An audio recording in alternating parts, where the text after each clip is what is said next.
Attention, ça va débattre. Et avec nos deux vraies voix, je peux vous le dire, ça va déménager. Madi Saïdi, directrice de communication et d'influence et auteur, est avec nous. Eric Haddad, PDG du groupe Connect Travail Temporaire. Ce sont nos deux gladiateurs du soir. 17h33, c'est le grand débat du jour sur Sud Radio. Les vraies voix Sud Radio, le grand débat du jour. François Bayrou joue gros. À peine annoncé, sa décision d'engager la responsabilité de son gouvernement a déclenché le compte à rebours. Le 8 septembre, l'Assemblée nationale devra dire si elle accorde sa confiance au Premier ministre. D'un côté, le socle de la majorité présidentielle épaulé par une partie de la droite, soit environ 210 voix. De l'autre côté, les oppositions vont debout. Le RN, LFI, le PCF et les Verts, qui ont déjà annoncé leur refus, soit 264 voix contre la confiance. Le PS risque de s'abstenir, ce qui rend encore plus incertain l'équilibre final. Contrairement à une motion de censure, le vote de confiance ne nécessite pas 289 voix contre le gouvernement, mais bien une majorité absolue des suffrages exprimés. Ça sent un peu la dissolution, mais attendons, parce que cet après-midi, depuis Boissy-la-Rivière en Essonne, lors de l'université d'été de la CFDT, François Bayrou a repris la parole et a déclaré: dans les 13 jours qui viennent, les Français vont choisir s'ils se placent du côté du chaos ou de la responsabilité. Le Premier ministre y croit encore et espère convaincre les députés. Il se voit poursuivre son périple à Matignon. Nous vous posons la question sur le compte X de Sud Radio et puis intervenez aussi à l'antenne. Vote de confiance. Le gouvernement Bayrou va-t-il sauter? Vous dites pour l'instant oui à 94%. Continuez à voter, puis appelez-nous si vous avez envie de dire quelque chose et à réagir à ce que vous entendez au 0826 300 300. Pour en parler, nous sommes avec Arthur Delaporte, qui est député PS du Calvados. Rebonsoir Arthur. Rebonsoir. Alors Arthur, vous êtes bien remonté, on peut le dire, et vous avez commencé par nous dire, ma question c'était est-ce que c'est le premier vrai test ou le dernier test pour François Bayrou, ce vote de confiance? Vous nous avez dit que c'était bien l'ultime dernier test qu'il allait passer puisqu'il ne serait plus là dans une semaine, grosso modo quoi. D'ailleurs, j'aimerais bien que les 6% de votre sondage m'expliquent ce qui leur fait dire que François Bayrou a des chances de survie. Voilà. Je vous avais inscrit dans les 94. Voilà, mais il restera peut-être à la fin 0,01%. Ça sera peut-être François Bayrou lui-même qui continuera. Non, il y a Emmanuel Macron qui le soutient, on l'a dit, Arthur Delaporte. Oui, mais bon, vous savez, un soutien d'un président de la République, c'est peut-être quelque chose de plus symbolique qu'autre chose. Il y a finalement une forme de compassion en disant oui, vas-y. Mais il sait très bien qu'il va au casse-pipe, Emmanuel Macron.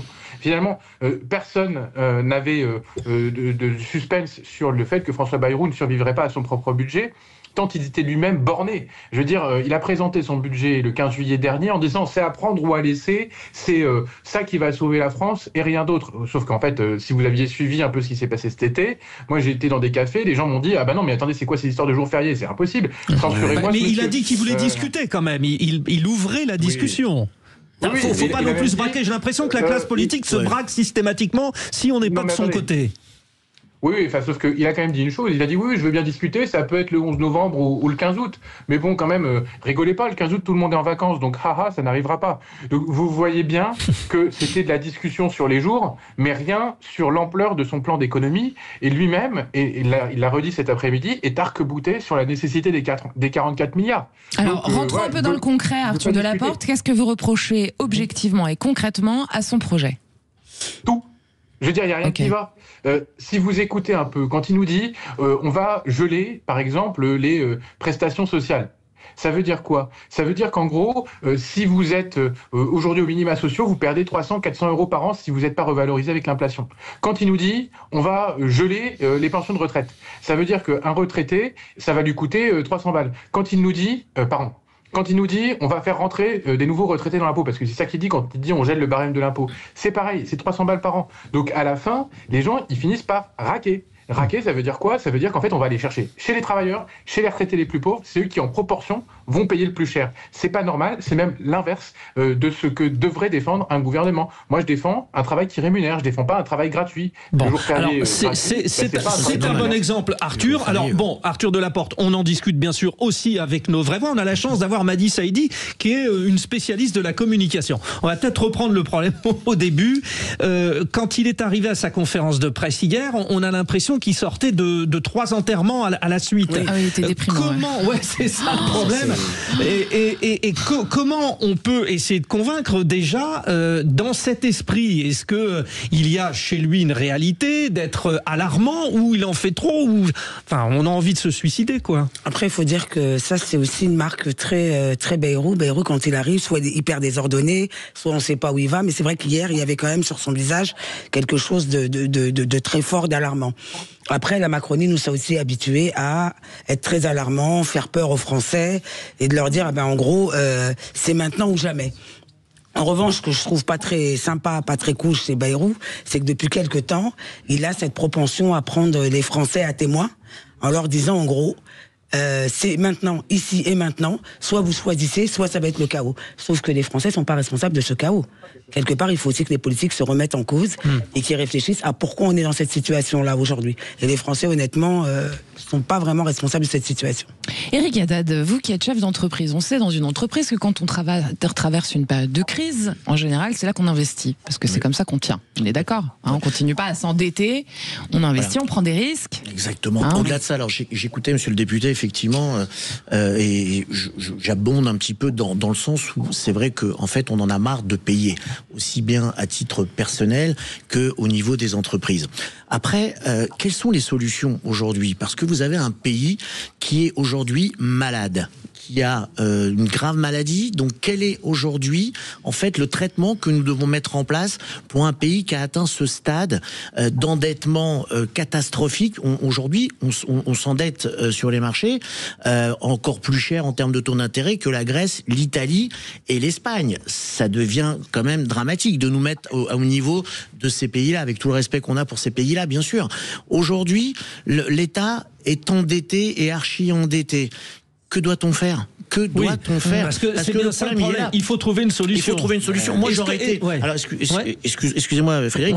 Moi, je suis un utopique, parce que quand on est chef d'entreprise, il faut quand même être utopique. Sauf que nous, on a le pragmatisme et la réalité. Vous savez, quand une entreprise va mal, qu'est-ce qu'on fait? Des fois, en fait, on a tellement la tête dans le guidon qu'on voit plus ce qui se passe. Alors, qu'est-ce qu'on fait? On sollicite des auditeurs, des experts comptables, etc. et dire, voilà, écoute, fais-moi un audit de ma société, parce qu'aujourd'hui, je n'arrive plus à m'en sortir. Je vais être obligé peut-être de déposer le bilan, de licencier ou quoi que ce soit. Et là, on vous fait un audit.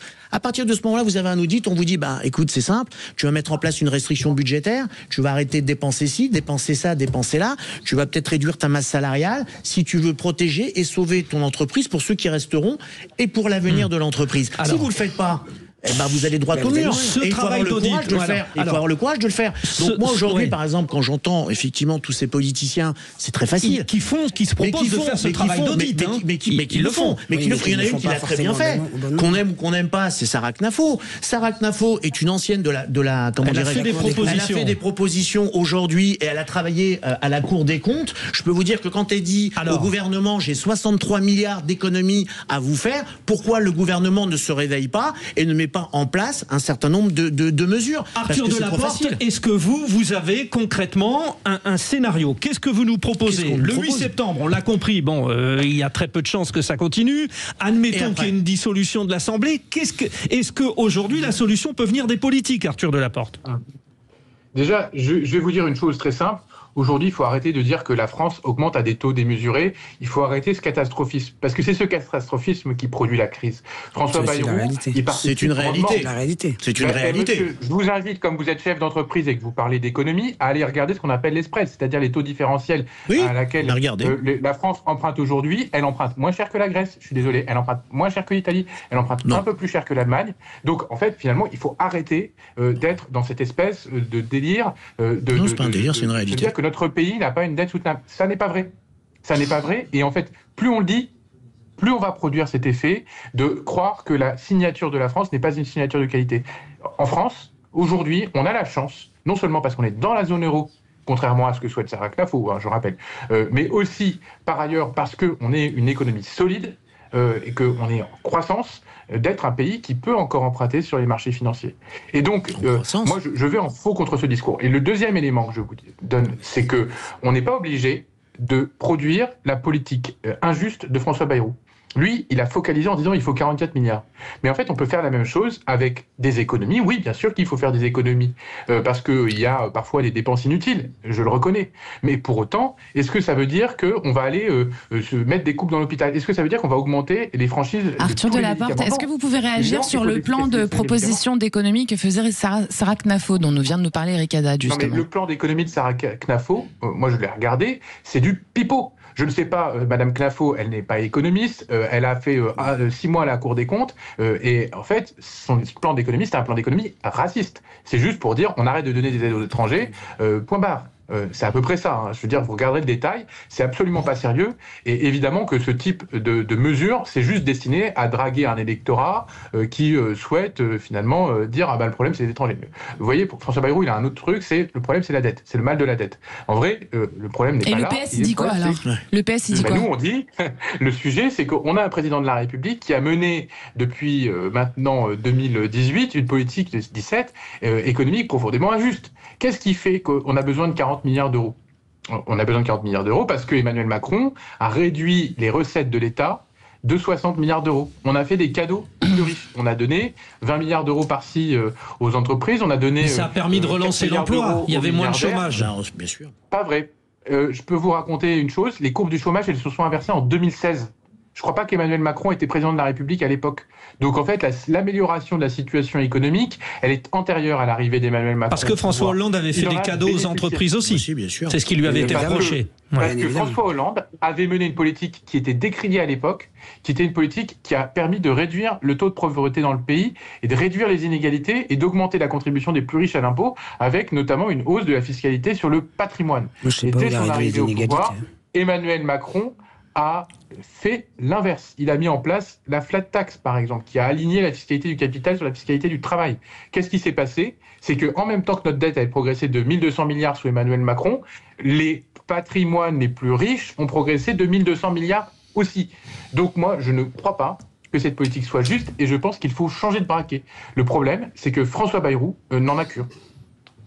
Alors, on va demander à notre auditeur. Tiens, vous le savez, sur Sud Radio, vous pouvez donner votre opinion au 0826 300 300. Nous sommes toujours avec Gabin, qui nous appelle d'Albi.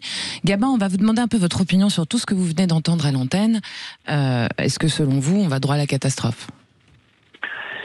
Alors, dans la catastrophe, je pense qu'on est déjà dans la catastrophe. Il faut pas faire l'autruche.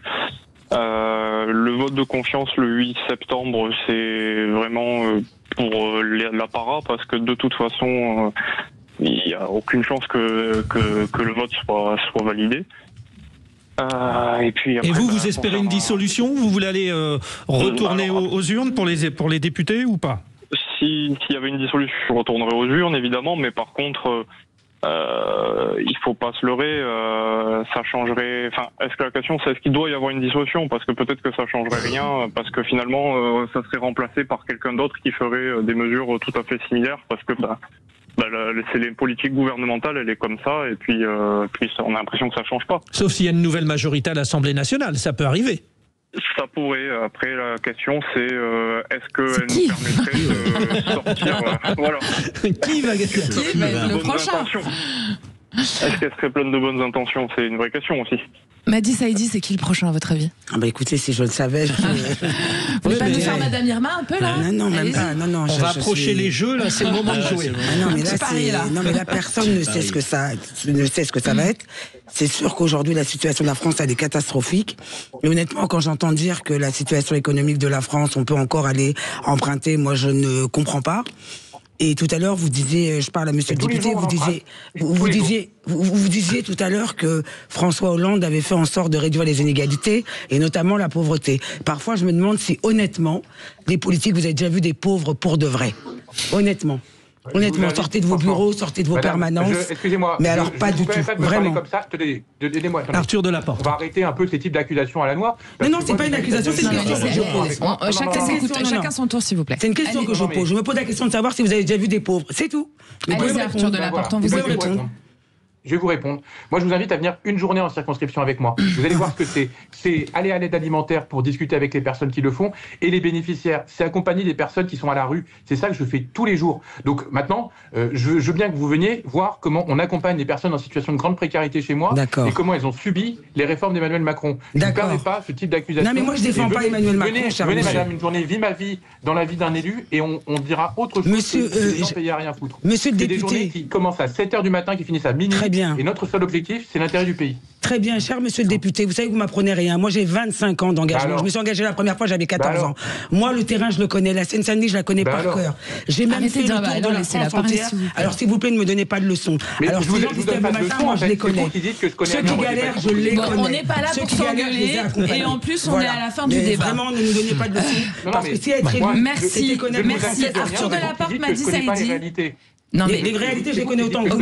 Vous connaissez tous les deux des réalités différentes. Nous sommes sur l'antenne de Sud Radio. Je vous remercie de votre intervention, cher monsieur Arthur Delaporte. Vous êtes député PS du Calvados. Merci d'être venu intervenir à notre antenne aujourd'hui.